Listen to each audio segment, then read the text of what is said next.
4장에서 이 종 노릇과 관련된 표현을 4번을 합니다. 3절, 8절, 9절, 25절에 이 종노릇이라고 하는 율법의, 오늘 말씀의 표현대로 하면 율법의 멍에가 되는 이 종노릇에 관해서 4번을 강조하고 5장에서는 이 종노릇과 정반대가 되는 자유에 대해서 설명을 하고 있습니다.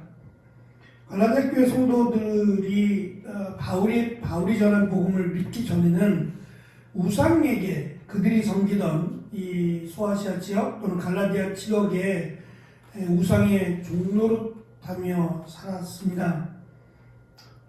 우리도 마찬가지일 겁니다. 우리도 복음이 전해지기 전에는 달을 섬기거나 기타 어떤 것을 섬기든 간에 그 섬긴다는 것 자체가 주는 의미가 종이 된다는 얘기거든요. 달을 섬기면 달의 종이 되는 것이고 별을 섬기면 별의 종이 되는 겁니다.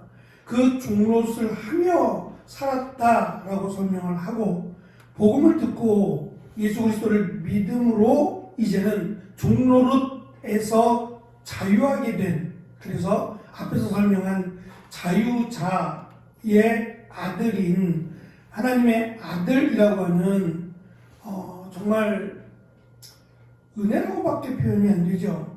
하나님의 아들이 되는 이런 신분을 얻게 되었습니다. 다만 이 신분을 받게 된 것에 대한 사실 차이가 없어요. 그러니까 종노릇 했을 때나 자유자가 되어서 하나님의 아들이 되었던지 간에 이 말씀은 신분의 변화에 대한 말씀은 충분히 있고요.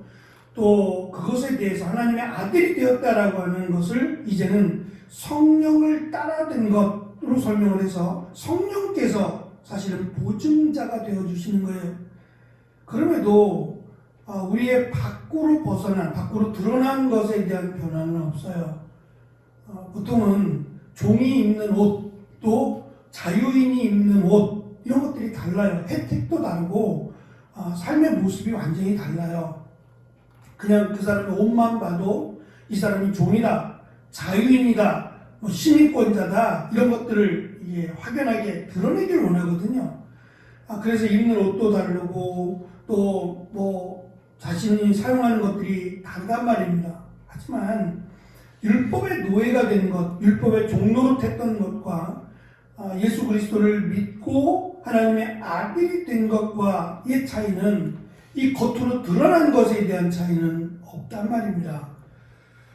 그러니까 여기에 대한 사실 이걸 믿음으로 우리가 강조하니까 그렇지 밖으로 드러나고 외형적으로 보여지는 것이 없다 보니까 이 믿음이 연약한 이들은 그것으로 인해서 하나님이 나를 사랑하지 않는다고, 조금만 어려움이 와도 하나님이 나를 사랑하지 않는다, 또는 내가 하나님께 해드린 게 없어서 라고 하는 어려움에 빠지게 되죠. 하지만 믿음의 삶을 사는 것은, 믿음으로 사는 것은 그냥 믿음으로 살아가는 것뿐만 아니라 분명히 성령께서 함께 하심을 약속하셨고 또 예수 그리스도께서 우리와 함께 하시고 인도하심을 약속하셨어요. 그것 자체가 사실은 능력의 삶이 되는 거죠. 그러니까 믿음을 가지고 살아가는 것, 이것은 나의 의지도 필요합니다. 하지만 여기에는 믿음으로 살아가는 삶에 부어주시는 하나님의 능력과 은혜가 분명히 있습니다. 바울은 그렇게 살아갈 것을 원하는 거예요. 그래서 나중에 이제 본격적으로 가장 하고 싶었다는 말은 조금 더 고차원적인 의미에서 성령의 열매를 맺고 살아가는 삶이 되는 겁니다. 그것이 믿음으로 살아가는 자에게 주신 하나님의 능력과 은혜예요. 그러니까 믿음의 단계가 있다면 처음에는 무조건 믿는 거죠. 사실은 무조건 믿는 것이고, 이 믿음이 나를 변화시키고, 그리고 내가 이제는 어떻게 살아야겠다, 나에게 주어진 삶을 어떻게 살아야겠다라는 결단이 주어질 때 거기에는 그냥 결단만이 아닌 성령께서 함께 하시는 성령의 열매들이 드러나게 되는 것으로 바울은 설명을 합니다. 그런데 문제는 지금 이들이 종의 멍에를 맨 종의 노릇, 종노릇에서 은혜로 자유함을 받았고 하나님의 아들이 되었어요. 다시 종노릇으로 가려고 하니까 그게 문제다라고 지금 바울은 강조했던 겁니다. 1절 말씀에서 바울은 세 가지를 교훈합니다. 첫째는 이 자유라고 하는 자유가 그리스도께서 주신 자유임을 교훈합니다. 우리가 얻게 된 자유, 보통은 종이 자유를 얻으려면 두 가지 방법이 있어요. 하나는 내가 이 자유, 그러니까 돈을 주고 산 그 금액에 대한 부분, 그러니까 내가 20대에 지금의 주인으로부터 값으로 팔림을 받았어요. 샀단 말입니다. 근데 지금 나이가 30이면 30년이라는 기간이 흘렀잖아요. 그러니까 20대에 산 금액과 30대에 산 금액이 다를 거란 말입니다. 그럼 나머지 금액, 내가 주인에게 내가 자유인이 되기 위해서 갚아야 될 금액을 내가 갚는 경우입니다. 종이 자신이 받은 또는 수고한 것을 아껴서 불가능한 얘기지만 아껴서 10년이 걸리든 20년이 걸리든 간에 그 금액을 지불하고 자신이 자유자가 되는 경우에요. 또 한 가지는 주인이 탕감해 주는 거예요. 나를 위해 수고했으니 또 나의 생명을 구했으니 등등의 이유로 그를 종의 신분에서 자유자로 바꿔주는 경우예요. 대부분 이런 경우가 많은데요. 이제 그럴 때 그는 종이 아닌 자유인이 됩니다. 우리가 자유자가 되었다라는 종으로부터 또는 죄로부터 죽음으로부터 자유자가 되었다는 것은 사실 우리에게 어떤 그 대가를 지불하고 된 게 아니에요. 대가를 지불했다면 이 대가에 대한 가치가 드러나기도 하겠지만 또 이 대가를 지불한 나의 수고와 노력이 그 안에 포함될 겁니다. 바울은 결코 자랑할 것이 없다라고 한 것도 내가 이러한 대가를 지불하지 않았어요. 그것으로도 불가능하고요. 나의 죽음이나 나의 죄에 대한 대가를 지불할 수 없어요. 이것은 어떠한 것으로도 지불할 수 없는 대가입니다. 그런데 하나님이신 예수님이 자신의 피로 우리의 죄를 사해 주셨어요. 예수 그리스도를 믿기만 하면 죄와 죽음이 사함을 받고 하나님의 아들이 된다라고 하는 하나님의 약속을 해 주셨어요. 그러니까 하나님의 언약, 하나님의 약속 때문에 이루어진 일이에요. 그러니까 그 약속에 근거하여 우리가 자유자가 되었다라고 하는 설명입니다. 두 번째는 종의 멍에를 은유적으로 해서 하는 교훈입니다. 이 짐승들, 특별히 이제 소라든지 일을 해야 되는 짐승들은 고랑을 갈거나 할 때 똑바로 갈아야 되는데 이 소들이 자신들이 원하는 곳으로 가려고 하면 길이 고랑이 비뚤어지게 되면 일을 제대로 할 수 없죠. 그럴 때 이제 또는 마음대로 활동하지 못하도록 도망가지 못하도록 이렇게 착고를 채워넣는 식이 이 멍에라고 하는 겁니다. 죄의 멍에라고 지금 설명을 하는데요. 이 죄가 우리를 그렇게 올가맨다는 이야기고 또 하나는 지금 바울이 1절부터 4절 또는 그 이후에 강조하는 내용이 가장 먼저 두드러지게 등장하는 것이 뭐냐면 할례입니다. 할례는 하나님께서 아브라함 그리고 그의 후손들에게 하나님의 백성됨, 하나님의 자녀, 하나님의 백성됨에 대한 표식이었어요. 축복의 표식이죠. 그런데 바울은 이 축복의 표식을 죄의 멍에로 연결을 시켜버렸어요. 축복의 표식이 아니라 오히려 할례를 행하면 그는 죄인이고 죄의 멍에를 쓴 마치 짐승으로 연결을 시켜버렸어요. 굉장히 충격적이고 강한 표현을 지금 바울이 하는 겁니다. 아무 의미가 없는 거예요. 왜냐하면 하나님의 자녀, 하나님의 백성됨의 표식은 과거에는 할례였어요. 과거에는 출애굽 하나님의 선택을 받은 아브라함부터 시작해서 하나님의 백성들, 이스라엘 백성들. 근데 이 표식은 우리가 살펴보게 되겠지만 하나님의 백성으로서의 구별됨에 대한 표식입니다. 죄를 짓지 않게 하는, 그래서 우상과 타협하지 않고 이방 민족과 하나 되지 않는 그 선을 그어주는 것이 할례였어요. 하지만 이런 이 할례보다 더 확실하고 더 강한 표현이 예수 그리스도를 믿음으로 하나님의 자녀가 되는 겁니다. 이것은 할례가 아니라 성령께서 보증하세요. 아무런 의미 없다는 거예요. 세 번째는 굳건하게 설 것이라고 하는 표현입니다. 이 표현도 사실은 종과 관련된 표현이에요. 굳건하게 설 것이라고 번역된 이 단어가 명령에 순종하여 움직이지 않다라고 하는 단어예요. 주인이 종에게 여기서 있어, 여기서 기다리고 있어 라고 딱 한마디 하면 어떠한 상황이 와도 종은 그 자리를 지켜야 돼요. 그건 종이기에 마땅한 행동이에요. 종이 그렇게 해야 됩니다.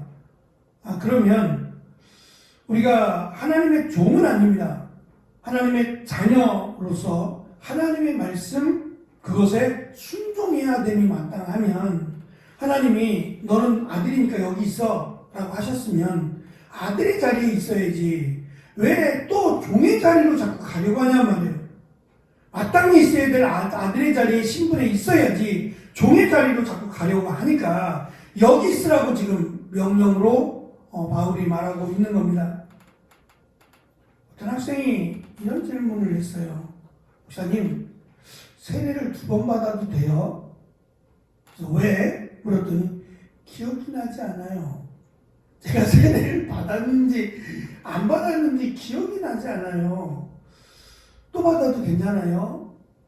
받았는데 내가 기억하지 못했다면 그것도 큰 문제인데 혹시 세례를 또 받을 때 하나님이 벌 주시는 거 아니에요? 라고 하는, 또는 반대로 한 번 받는 것보다 2번 받는 게 더 축복이 될 것 같은 생각? 그래서 2번 받으면 안 되나요? 라고 질문을 했습니다. 어떻게 생각하시나요? 2번을 받든 3번을 받든 무슨 의미가 있겠어요? 세례가 주는 의미가 중요한 거죠. 그러니까 그냥 정신없이 다른 아이들과 함께 세례 받아? 그러니까 네, 그러고서는 그냥 휙 하고 세례를 받아버리니까 세례에 대한 중요성을 놓쳐버린 거예요. 그러니까 세례를 받게 하고 그것에 대한 중요성을 강조하지 않은 것이 문제지, 얘에게도 세례가 별로 그렇게 중요하지 않으니까 라고 해서 넘어가 버려서 내가 세례를 받았는지 받지 않았는지를 모르는 거예요. 하지만 세례를 받아야겠다라고 하는 마음이 들었다면, 이제는 정말 세례를 받아야겠다라고 하는 마음이 들었다면 안 받았을 수도 있으니까 세례를 다시 받으라고, 그것을 다시 받는다고 해서 문제될 것은 없다. 그러나 꼭 기억해라. 내가 세례를 왜 받았는지, 그리고 이것을 언제 받았는지 우리에게는 영적인 생일과 같으니까 꼭 기억해라. 그리고 내가 세례를 받았다라고 하는 이 영광스러움을 꼭 기억해야 된다라고 강조하는 게 중요하겠죠. 지금 하나님의 자녀가 됐어요. 예수 그리스도를 믿음으로 하나님의 자녀가 됐으니까, 되는데도 불구하고 불안하니까. 뭔가 불안해요. 내가 하나님의 자녀가 됐는데 그래도 뭔가 확실한 표식이라도 하나 있었으면 좋겠다라고 생각해서 할례를 받는다면 그건 의미가 없다는 겁니다. 그렇게 해서 확신을 주는 것도 아니요, 또 그것으로 구별되는 것도 아니라 바울의 표현대로 하면 오늘 4절에 만약에 할례를 받음으로 조금이라도 의롭게 되려고 한다면 그것은 오히려 그리스도의 대속과 부활을 무효로 만드는 것이고 또 은혜에서 버림받게 될 것임을 바울은 강조해요. 아무런 의미가 없어요. 그것이 글쎄요, 바울의 지금 표현대로 하면 아무런 유익이 되지 못한다는 겁니다. 오직 예수 그리스도를 믿음으로 눈앞에 드러난 그런 것들이 없다 할지라도 하나님의 약속이에요. 하나님 성경은 그것을 강조하니까 하나님의 분명한 약속, 그 약속을 지키실 것이기에 하나님을 믿고 예수 그리스도를 믿음으로 하나님의 자녀가 되었음을 확신하고 살아가라는 거예요. 자기도 그렇고 이 말씀을 듣는 갈라디아 성도들도 그렇고 확신을 가지고 살아가라는 겁니다. 거기에 성령의 열매가 있을 거라는 거예요. 그래서 아직은 내가 예수 그리스도를 믿음으로 구원받았다라고 하는 확신이 없음으로 이제 발생된 문제라고 바울은 보고 다시 한번 예수 그리스도를 믿음으로 하나님의 자녀 또 구원받은 백성이 되었음이 분명하다. 너희들이 예수 그리스도를 믿는다면 하나님의 아들로 우리의 죄를 대신하여 십자가를 지신 하나님으로 믿는다면 분명히 구원받았다 라고 하는 것을 다시금 처음 가르치는 그런 마음으로 그들에게 권면합니다. 율법의 행위로 돌아가려고 하는 그것은 믿음의 눈으로 볼 때, 믿음의 시각에서 볼 때는 가장 어리석고 가장 미련한 행동과 생각이다 라고 하는 것이 바울의 결론입니다. 해가 거듭되고 시간이 반복이 될수록 우리의 믿음이 자라간다는 것은 일단 그리스도에 대한 확신에서 출발을 해야 됩니다. 확신이 없으면 계속 흔들립니다. 문제가 계속 발생한다는 겁니다. 거기서부터 시작을 해야 내가 구원받음에 대한 기쁨과 감사도 있을 것이며 성령의 열매가 있습니다. 확신이 흔들리면 내가 정말 구원받은 게 맞아? 내가 하나님의 자녀가 맞아? 이게 흔들리기 시작하면 모든 게 다 흔들리는 것을 우리는 이 말씀을 통해서 알 수 있어요. 그것은 내가 불안할 필요 없어요. 하나님의 약속이에요. 그냥 하나님이 딱 기록해 놓으신, 내가 부족해도 하나님이 그 믿음으로 사실은 다 은혜를 베풀어 주신 겁니다. 여기서 흔들리면 안 돼요. 이것을 중심으로, 이것을 기준으로 우리의 신앙이, 우리의 믿음의 삶이 자라날 수 있는 귀한 은혜가 우리 가운데 충만하기를 축원합니다. 기도하겠습니다.